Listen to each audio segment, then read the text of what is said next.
काम करणारे माहित होतं, ते पुढे जाऊन सिद्धही झालं. काहींना आमदारकी भेटली, काहींना वचनं भेटली, पक्ष विलीन झाले आणि सरकारने त्यानंतर GR काढला. GR मध्ये 2 अटी अशा आहेत ज्याच्यामध्ये अख्खी खुट्टी टोकलेली आहे. ज्या शेतकऱ्यांनी 2019च्या कर्जमाफीमध्ये लाभ घेतलेला आहे अशा शेतकऱ्यांचं कर्ज माफ होणार नाही. त्याच्यामध्ये तुम्हाला 50,000 लाभ भेटेल, परंतु तुम्हाला जे कर्ज आहे, तुमचं जे थकीत कर्ज आहे, ते कर्ज तुम्हाला 1 ना 1 रुपया आधी भरावं लागेल. मग याला कर्जमाफी म्हणायची की फडणवीसांनी सुरू केलेली बँकांसाठीची कर्ज वसुली, हा प्रश्न पडलाय. दुसऱ्यामध्ये बी सेम तीच अट आहे, काहीच नाहीये. याच्यामध्ये महाराष्ट्रातील जवळजवळ 36 लाख शेतकऱ्यांचं नुकसान होणार आहे. मग कर्जमाफी द्यायचीच होती तर सरसकट द्यायची ना, ढोंग कशाला करायचं? जर तुम्हाला शेतकऱ्यांचा एवढाच कळवळ आहे तर सरसकट द्यायची. पण नाही, आजपर्यंत तुम्ही 2014 पासून बघत आलेला आहात. समित्या आणि निकषांमध्ये सरकार फसलेलं आहे. मागच्या 10 ते 12 वर्षामध्ये जेवढं काही सरकार आली त्याच्यामध्ये मध्ये एक कर्जमाफी झाली, त्याच्यामध्ये सरसकट दिली होती. पण यांनी 2 कर्जमाफ्या दिल्या, त्या 2 कर्जमाफ्यामध्ये फक्त निकष लावलेले, तर त्याच्यामध्ये दुसरं काहीच नाहीये. या निकषांमध्ये शेतकऱ्याला कोणतीही कर्जमाफी भेटत नाहीये. माझ्या वडिलांच्या नावावरती 35,000 रुपयाची सोसायटी आहे. मागच्या वेळेस बी तो 50,000चा लाभ भेटला नाही, यावेळेस बी भेटणार नाही. मग कसं म्हणायचं की माझ्या शेतकऱ्याला, माझ्या शेतकरी राजाला कर्जमाफी भेटते म्हणून? जी मुख्य मागणी आहे, हेच मुख्यमंत्री देवेंद्र फडणवीस साहेब म्हटले होते की मी सत्तेमध्ये आल्यानंतर शेतकऱ्यांचा सातबारा करणार, कोरा कोरा कोरा कोरा कोरा. पण हा कोरा करायच्या नादामध्ये त्या शेतकऱ्यांच्या सातबाऱ्यावरती बोजा चढवायचं काम हे सरकार करत आहे. या सरकारच्या काळामध्ये विचार करा तुम्ही, कोणतीही सबसिडी शेतकऱ्याला भेटत नाही, कोणत्याही योजनेचे पैसे योग्य वेळेवरती शेतकऱ्याला भेटत नाही, खताचे औषधाचे भाव गगनाला भिडलेत, कोणताही हमी भाव योग्य प्रकारे शेतकऱ्याला भेटत नाही. कांदा 2 रुपयाने विकावा लागतोय. शेतकरी अक्षरशः देशोधडीला लागायला लागला आणि इथलं सरकार म्हणते आम्ही शेतकऱ्यांच्या हिताचं. अरे घंटा तुम्ही हिताचे आहेत, लई शिव्या येतात पण इथं देऊ शकत नाही. यांच्या विरोधात बोलतो म्हणून 2 दिवसापूर्वी 2 अकाउंट उडवले. अरे अकाउंट उडवले म्हणजे आवाज दबत असतो का? येता दुसरं उडवलं 5 लाखाचं. एवढे घाबरलेत हे, एवढे घाबरलेत कारण की शेतकऱ्यांची एकजूट व्हायला लागली, शेतकरी एकत्र यायला लागलाय. दादांनी सुरुवातीला आंदोलन चालू केलं. कांद्याच्या आंदोलनामध्ये बघा, सुरुवातीला 12 रुपये 35 पैसे वाढवलं. जशी जशी शेतकऱ्यांची एकजूट वाढायला लागली, दादांचा तीव्र विरोध चालू झाला. त्यानंतर 15 रुपयाच्या वर भाव केला ना, आता काहीतरी 16.5 रुपये केलाय. मग तुम्ही असं खुडत देण्यापेक्षा एक खट्या का देत नाहीत? गोष्टी देत असताना तुम्हाला सतत समिती आणि निकष का लागतात? आणि तुमचा तो पात्र शब्द नेमका कोणत्या पुस्तकातून आलाय तो एकदा बघावा लागेल. नेमका यांनी कोणत्या पुस्तकातून अभ्यास केलाय? कोणतीही गोष्ट मागितली की पात्र शब्द टाकणार. त्या पात्र शब्दामध्ये शेतकऱ्यांची अख्खी कर्जमाफी ही फसवी झाली. शेतकऱ्यांच्या हाती काहीही भेटणार नाही. शेतकऱ्याच्या हातामध्ये फडणवीस सरकारने गाजर द्यायचं काम केलंय. आणि कोणी बोललं की एक तर त्याच्यावर गुन्हे दाखल होतात, एक तर त्याचे अकाउंट बंद होतात आणि त्याला जेलमध्ये डांबल्या जातं. शेतकऱ्यांच्या हितासाठी बोलत असताना काही भांडुळ परत अजून खाली कमेंटमध्ये बोलतात की हे फक्त स्टंट चालू आहे वगैरे वगैरे. 1-2 दिवस उपाशी येऊन बसा की. 4-5 तर भांडुळ सोडलेत सरकारने. अक्षरशः संविधानिक पदावरती असताना भिकार चोटासारखं बोलतात, हे दलिंदरासारखं. अरे तुमच्या मनामध्ये एवढी नीचता भरलेली आहे, तुम्ही माणसं नाहीत, राक्षस आहात. तुमच्याकडून शेतकऱ्यांचं भलं होईल याची अपेक्षाच नाहीये. पण आम्ही पण खमकेत, आम्ही पण शेतकरी आहेत. आम्ही आतापर्यंत आमचं रुमणं त्या अवतावरती धरून 2 फूट आतमध्ये आऊत खुपसलंय शेतामध्ये. आमच्या शेतीची मशागत केली आहे. तेच रुमणं काढून, तेच रुमणं हातामध्ये घेऊन तुमच्या डोक्याची आणि तुमच्या ढुंगणाची मशागत करायला आम्हाला वेळ लागणार नाहीये. आमच्या आसुडाचा आवाज ऐकला तर तुमच्या कानातून रगात निघल. त्यामुळं सुधरा, या 2 अटी मागे घ्या. सर्वसामान्य शेतकऱ्याला कर्जमाफीचा लाभ भेटू द्या.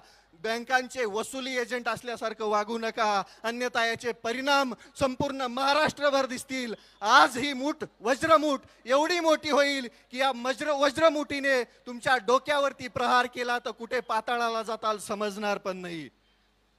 अरे यांना लाजा वाटायला पाहिजेत. देत असताना जरा नीट तरी द्यायचं ना. निकष लावून द्यायचंय तर द्यायचं ढोंग कशाला करायचं? मतांपुरता शेतकरी लय महान असतो यांच्या नजरेमध्ये. पण मतं भेटली, सरकार आलं, सत्तेमध्ये बसले, ढुंगणाखाली खुर्ची भेटली की झालं, शेतकऱ्यांचा विसर पडला. कर्जमाफीचं गुऱ्हाळ मागचं 1 वर्ष चालू आहे माहितीये. आता GR काढलाय, GR काढताना म्हणले की आचारसंहिता झाल्यावर, मग GR बी आचारसंहिता झाल्यावरच काढायचं ना. म्हणजे प्रत्येक वेळेस फक्त फसवायचं, प्रत्येक वेळेस शेतकऱ्याला फक्त तोंडाला पानं पुसायची आणि प्रत्येक वेळेस शेतकऱ्याला फक्त खेळवत ठेवायचं. हे काम हे इथलं सरकार करतं, हे पाप आहे. सर्वसामान्य शेतकऱ्याच्या अडचणी काय आहेत काय माहिती यांना. मंत्रालयाच्या AC मध्ये बसून यांना निर्णय घ्यायला काय लागतंय. कधी या आमच्या शेतामध्ये आऊत आणून दाखवतो तुम्हाला काय त्रास असतो ते. देशोधडीला लागलाय शेतकरी आणि त्याच शेतकऱ्यांवरती वार करायचं काम हे सरकार करतंय. या सरकारला धडा शिकवण्यासाठी शेतकऱ्यांना आता एक या. जात धर्म पंथ सगळं बाजूला ठेवा, ते पक्ष बाजूला ठेवा आणि आता एक या. आजपर्यंत शेतकऱ्यांची एकजूट झाली नाही, म्हणून सगळ्यात जास्त अन्याय कोणावरती झाला असेल तर तो शेतकऱ्यावरती झालेला आहे. 1-1 लाख कोटीचे प्रोजेक्ट आहेत त्यांचे, त्याच्यामध्ये सगळ्यात जास्त नुकसान शेतकऱ्यांचं आहे. ज्या शेतकऱ्यांकडे 4-2 एकर जमीन आहे ती घेण्याचा पण घाट या सरकारने घातलाय. शक्तीपीठाचं तुम्हाला माहीतच असेल.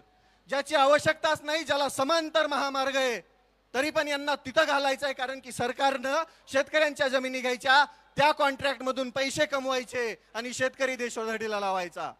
माझी स्पष्ट मागणी आहे सरकारला, तुम्ही जर या 2 जाचकाठी लवकरात लवकर मागे घेऊन सरसकट सर्व शेतकऱ्यांना 2 लाखांपर्यंत कर्जमाफी नाही दिली तर आम्ही मंत्रालयावर पण धडकायला कमी करणार नाही. आम्ही त्यावेळेस आमच्या हातात रुमणं असेल आणि खांद्यावरती आसूड असेल, त्याचा वार आणि त्याचा आवाज तुमच्या कानामध्ये घुमल्यावरती तुम्ही लाईनीवरती येणार, वटणीवर येणार. वाटोळं झालंय शेतकऱ्यांचं. कोणत्याही योजनेला निधी नाहीये, फंड नाहीये.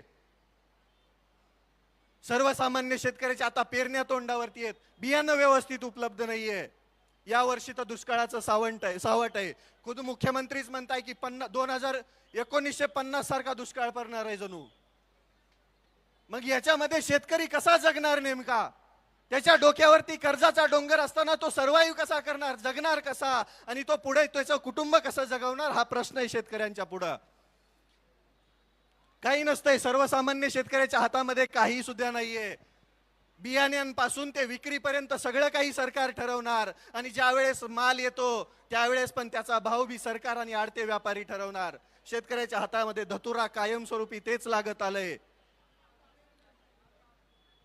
सर्वसामान्य शेतकऱ्यांना लुटायचं काम इथलं सरकार करत असताना आपण शांत बसून चालणार नाही. माझी त्या सर्व महाराष्ट्रातील शेतकऱ्यांना विनंती आहे, आज आमदार रोहितदादा पवारांच्या पाठीमागे उभा राहावं लागेल. 3 दिवसापासून पोटात अन्नाचा कण नाहीये. हे आपल्यासाठीच चालू आहे. जर माफी झाली तर ते सगळे 36,000 शेतकरी त्या निकषांमध्ये बसणार आहेत. त्या 36 लाखांपैकी कमीत कमी 36,000 तरी इथं दिसायला पाहिजेत. त्याच वेळेस इथल्या सरकारवरती दबाव बसणार आहे. माझी महाराष्ट्रातील सर्व शेतकऱ्यांना विनंती आहे, कुठं बी असा पण पंढरपुरात दिसा. आजपर्यंत तुम्ही वारकरी बनून इथं आला होतात, आता एकदा शेतकरी बनून पंढरपुरात यायची वेळ झाली आहे. आमदार रोहितदादा पवारांचे हात बळकट करायची वेळ झाली आहे. हे तुमच्यासाठी चालू आहे फक्त. याच्यामध्ये कोणता स्वार्थ, कोणता स्टंट किंवा अजून काही नाहीये. मुळातच या राज्यामध्ये विरोधक ठेवायचाच नाही असा सरकारचा घाट आहे. त्याच्यासाठी 4-2 भिकारचोट सोडलेली येतं. काल एक जण बकवास करत होता, दलिंदर. अरे 2 मारावे वाटले, आई शपथ सांगतो. नाव घेतलं लय बुडाला आग लागल, घेणार नाही, तुम्हाला समजून गेला असेल. लाजा वाटत नाहीत का तुम्हाला बोलत असताना? लाजा. अरे जनाची नाही मनाची तरी ठेवा ना. कोणीतरी शेतकऱ्यांसाठी लढत असताना तो स्टंट कसा असू शकतो? आम्ही तर तुमच्या सरकारमध्ये घेतलेल्या त्या कडूला बी पाठिंबा दिला होता ना. निघाला भिकारचोट, आम्ही काय करावं त्याला? शेतकऱ्यांच्या जीवावरती पोळी भाजणारी माणसं अशीच असतात. पण इथं नाहीये ना तसं. मागचा जर विचार केला तुम्ही तर कांदा आंदोलनामध्ये शेतकऱ्यांचा फायदा झाला दादांनी आंदोलन केल्यानंतर. मग या आंदोलनाचा पण फायदा शेतकऱ्यांना होणार आहे, हा विश्वास आहे आम्हाला. आणि आम्हाला माहिती आहे, की हे स्वाभिमानाचं रक्त आहे, हे शेतकऱ्यांसाठी लढणारं रक्त आहे. म्हणून आमचा जाहीर पाठिंबा दादाला आहे. आता माघार नाही. जोपर्यंत या 2 जाचक सरकार रद्द करत नाही, जोपर्यंत सरसकट सर्व शेतकऱ्यांना 2 लाखांपर्यंत कर्जमाफी सरकार देत नाही, तोपर्यंत आम्ही माघार घेणार नाही. आता आम्ही शांततेमध्ये आहोत, आता आम्ही शांत बसून आहोत. याचा अर्थ असा नाही की आम्ही शंड आहोत. आम्हाला लढायचंही माहितीये. छत्रपती शिवरायांचा वारसा सांगतो आम्ही. डॉक्टर बाबासाहेब आंबेडकरांनी दिलेलं संविधान, त्यांनी दिलेलं सगळं साहित्य वाचून इथं अन्यायाविरुद्ध लढणारे हात आहेत आमचे. सर्वसामान्य शेतकरी शिक्षित नसला, पाठीमागे असला तरी त्याला लढायचं कसं हे माहिती आहे. आम्ही लढणार, तोपर्यंत लढणार जोपर्यंत शेतकऱ्यांना त्यांचा हक्क भेटणार नाही. आम्ही लढत राहणार, शेवटच्या श्वासापर्यंत लढत राहणार. उद्ध्वस्त व्हायला लागली आहे शेती, उद्ध्वस्त व्हायला लागलाय शेतकरी, आणि उद्ध्वस्त व्हायला लागलेत शेतकऱ्यांची कुटुंब. आमच्या शेतीवरतीच आमची लेकरं मोठी होतात, शाळा शिक्षण घेतात. पण नाही, बाकी काही असेल, फक्त आणि फक्त शेतकऱ्यांचं रक्त पिण्याचं काम इथलं सरकार करत असेल तर यांना धडा शिकवायची वेळ आली आहे. आणि माझी त्या प्रत्येक स्टंट म्हणणाऱ्या भिकारचोटाला विनंती आहे. त्या आझाद मैदानामध्ये लोळत असताना आम्ही बघितले डुकरावानी. तुझे कसले स्टंट होते आम्हाला बी माहिती आहे. आणि जर लईच हिंमत आहे तर माझा पट्ट्याचा आता चॅलेंज आहे, 15 दिवस तू शेतकऱ्यांसाठी उपाशी राहा, तेव्हाच तू आम्ही समजू की तू बी शेतकऱ्याची औलाद आहे. तू पण शेतकऱ्यांसाठी लढतोय, तू पण सरकारमध्ये राहून शेतकऱ्यांच्या हक्कासाठी भांडतोय. हाय हिंमत नाही.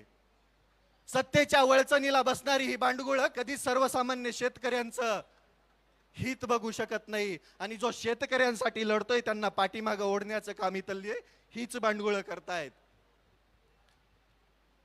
अजून एक होतं, मंत्री झालंय पाठीमागून येऊन, समजलं असेल,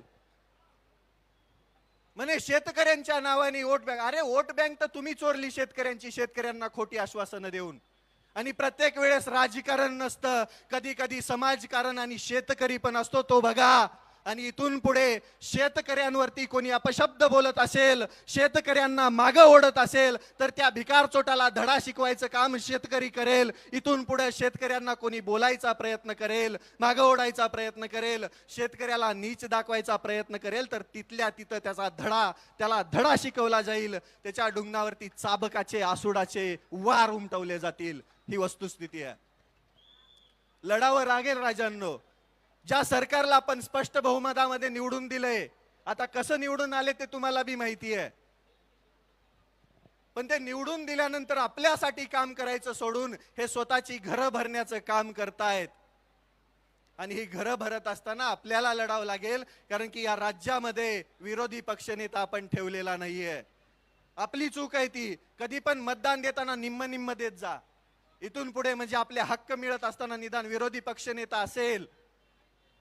आणि विरोध नसतोच हा, मुळात हक्क मागण्यासाठी केलेला हा अट्टास असतो. उपाशी राहायला कोणालाही आवडत नाही. 12 तास जर जेवण नाही केलं तर डोकं भन करतं, अंग थरथर कापतं, समजत नाही काही. त्या परिस्थितीमध्ये जर कोणी उपोषण करतंय तर त्याला पाठबळ देणं आपलं काम आहे. माझा स्पष्ट शब्दामध्ये या सरकारला इशारा आहे, तुम्ही लवकर वटणीवरती या, नाहीतर आम्ही या पंढरपुरातून तुमच्या मंत्रालयामध्ये यायला वेळ लावणार नाहीत. आणि त्यावेळेस 1-2 नाही, 1 शेतकरी लाख शेतकरी असेल त्यावेळेस तुम्हाला खरं समजेल शेतकऱ्यांची ताकद. शेतकऱ्यांसाठी लढत असताना सगळ्यात जास्त त्रास हा सरकारच सर्वसामान्यांना देत आहे. तुम्ही तर बघितलं, आता मी तुम्हाला दिसत नसेल कुठं, पण तुमच्या हृदयावरती नाव कोरलेलं आहे. ओळखता ना सगळे. सकाळी 5 लाखाचं उडवलं, काय फरक पडणार त्याने? काय फरक पडणार सांगा ना. ज्या लोकांच्या हृदयामध्ये क्रांतीची मशाल पेटवणारा तो क्रांतीवीर हा शेवटपर्यंत क्रांतीवीरच असतो, शेवटपर्यंत तो क्रांतीची मशाल त्या सर्वसामान्यांच्या हृदयामध्ये पेटूनच जातो.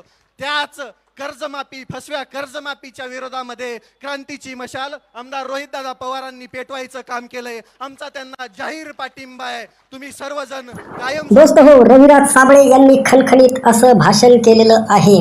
प्रत्येक शेतकऱ्यांच्या पुत्राने असं भाषण करायला शिकलं पाहिजे आणि सरकार कोणाचंही असो, जबाब विचारला पाहिजे, सवाल विचारला पाहिजे. लोकशाही शासन व्यवस्थेमध्ये प्रश्न विचारता आला पाहिजे आणि खास करून सगळ्या बाजूने चिरडला जात आहे तो केवळ आणि केवळ शेतकरी शेतकरी शेतकरी. त्यामुळे आता स्वतः शेतकऱ्याने सुद्धा आणि शेतकऱ्याच्या पोराने सुद्धा सरकारला प्रश्न विचारला पाहिजे आणि खणखणीत असं भाषण करता आलं पाहिजे. तुमचं मत नेमकं काय आहे ते आम्हाला सर्वांना कळवा.